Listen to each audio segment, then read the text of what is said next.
Tulong Patrol! Kaya ako nangangalakal para hindi ako pabigat sa mga anak ko. Kumita man ako sa kalakal, bibili ko ng pangangailangan ko katulad ng gamot, vitamin, para hindi na ako umasa sa kanila kasi hindi mo rin sila mahihingian, may mga asawa, anak.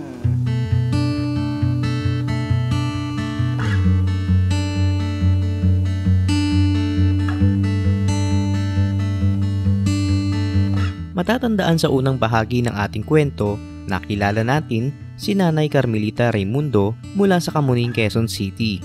Isang masipag na senior citizen na patuloy pa rin kumakayod para sa pamilya. Naranasan ko, mahirap talaga kasi katulad yan, binabaha ka, hindi ka makakapaghanap buhay dahil hindi nga natatapos yung pinapagawa nila sa flood control. Palaging binabaha pag umuulan. Hirap kami lalo na sa pinansyal. Doon sa mga politiko, masasabi ko lang sa kanilang mga kurap, naghihirap kami, sila nagpapayaman. Kakainis, sila lang ang mayaman, kami naghihirap kami. Tama naman si nanay, ilang taon na, 72 years old.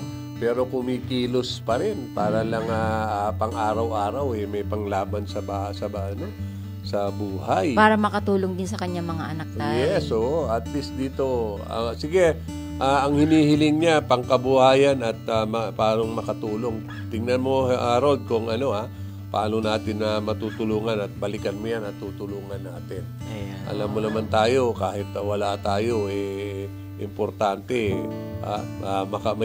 may ibibigay tayo at magbigay inspirasyon sa mga ibang tao. At gaya ng pangako ni Tatay Rani, muling bumalik ang Tulong Patrol Team upang personal na iabot ang biyayang handog ng programa, 3,000 pesos financial assistance at bigas.